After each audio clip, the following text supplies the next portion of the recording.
Assalamualaikum warahmatullahi wabarakatuh.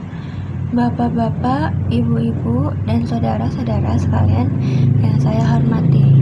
Pertama-tama, marilah kita panjatkan puji syukur dan tiada terhingga kepada Allah Subhanahu wa Ta'ala, karena Dia telah memberi kita karunia dan nikmat yang sangat besar.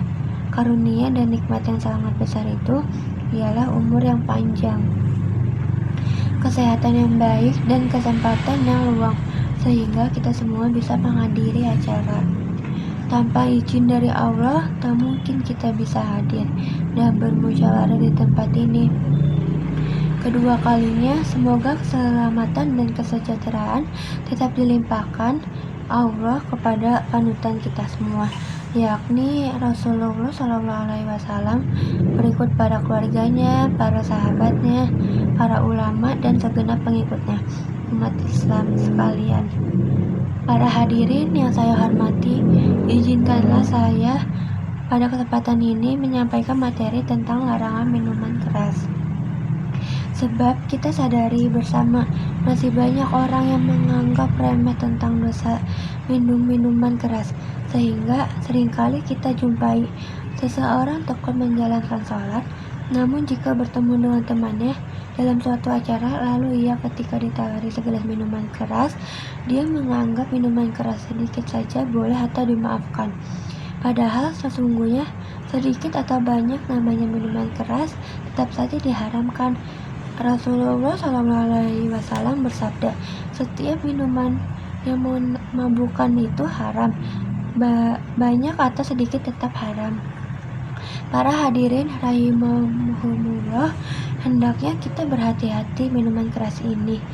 Jauhilah, jangan didekati, sebab minuman yang keras memabukkan itu merupakan pakar kekejian sebagai sumber dosa, iman, dan kamar tidaklah dapat dipertemukan dalam tubuh manusia.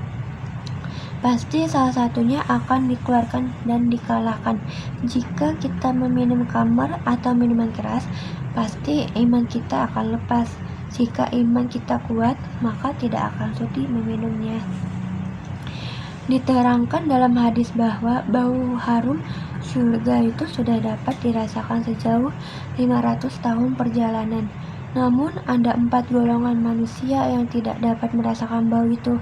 Mereka itu diantaranya ialah golongan orang-orang yang kikir, golongan orang-orang yang memberi sedekah tetapi diungkit-ungkit, golongan orang yang meminum minuman keras, dan golongan orang yang durhaka terhadap orang tuanya.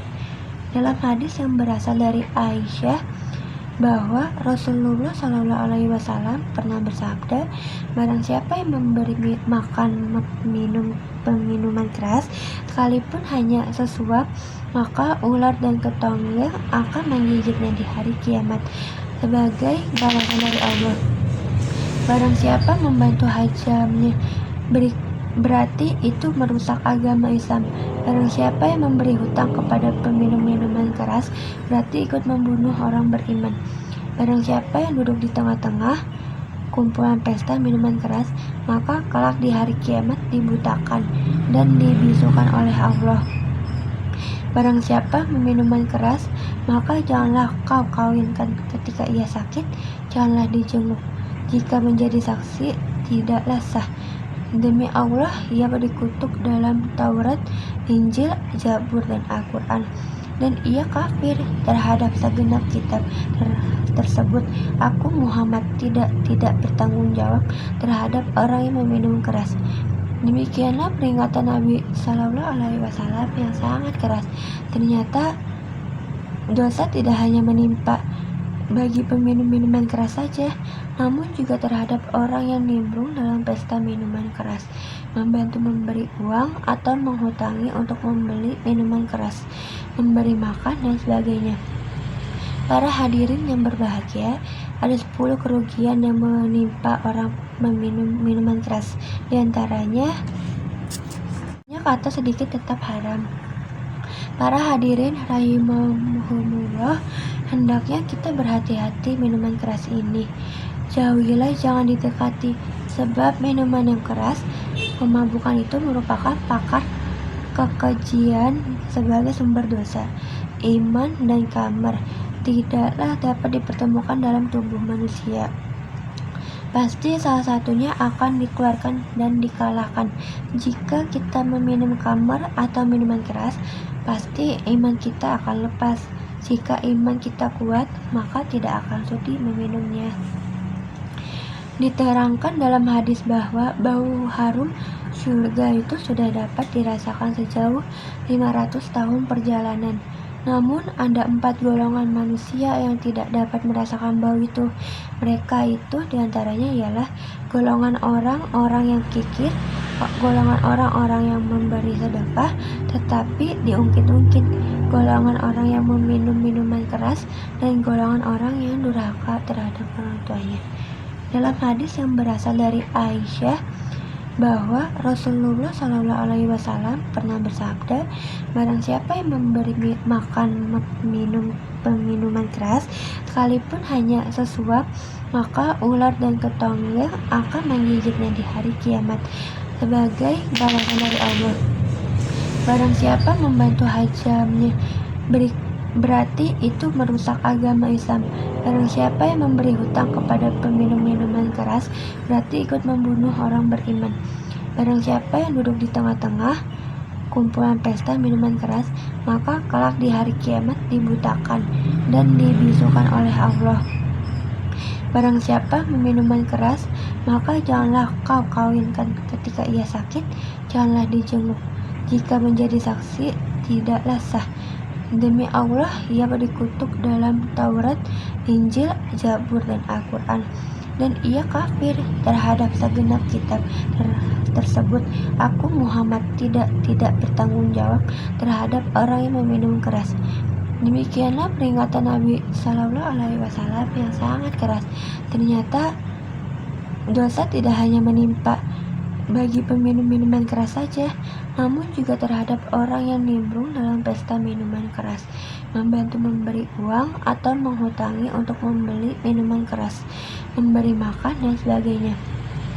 Para hadirin yang berbahagia, ada 10 kerugian yang menimpa orang meminum minuman keras. Di antaranya, pertama, menduduki derajat orang gila, menjadi bahan tertawaan orang maupun anak kecil, dan tidak bermoral. Diceritakan dalam sebuah riwayat bahwa di kota Baghdad pernah ada seseorang pemabuk yang tidak sadarkan diri. Ia kencing di tengah jalan, kemudian airnya dibuat berwudu. Lalu ia membaca doa berwudu. Ada pula orang pemabuk yang muntah dan tak sadarkan diri. Lalu ada anjing datang dan menjilati rambut jenggotnya. Pemabuk itu bicara, Tuan Agung, jangan kotori sapu tangan. Kedua, pemabuk akan mendapatkan kerugian materi karena menurut kesukaannya bermabuk-mabukan, ia lupa bekerja, pasti ia menjadi miskin dan akalnya menjadi tidak sempurna. Ketiga, dapat menimbulkan permusuhan antar teman pemabuk, percekcokan keluarga dan orang lain.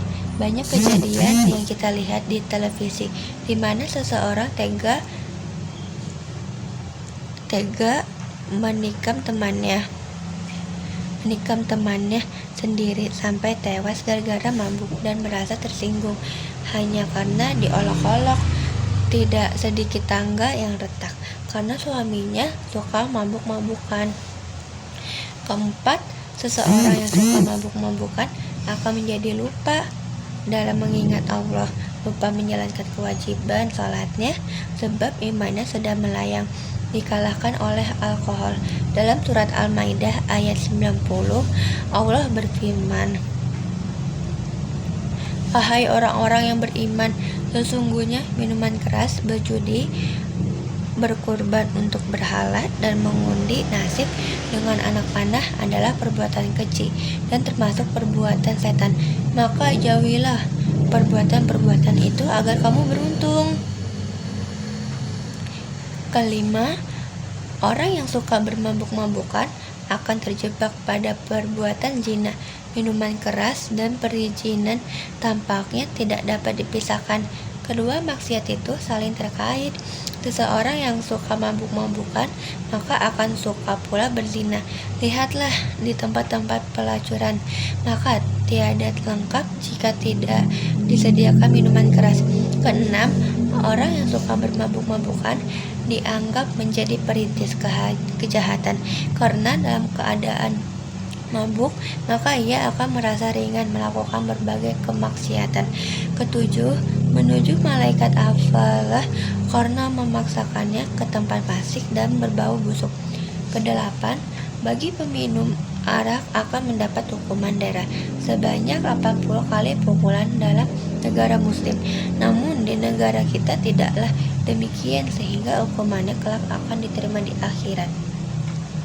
Tentu saja lebih berat dan pedih dibandingkan dengan 80 kali arak. Kesembilan, orang yang sekali saja meminum minuman keras, mabuk atau tidak, sedikit atau banyak, maka doanya dan amal kebaikannya akan ditolak selama 40 hari lamanya. Demikian pidato yang saya sampaikan. Kurang lebihnya mohon maaf. Wassalamualaikum warahmatullahi wabarakatuh. Dan akalnya menjadi tidak sempurna. Ketiga, dapat menimbulkan permusuhan antar teman pemabuk, percekcokan keluarga dan orang lain.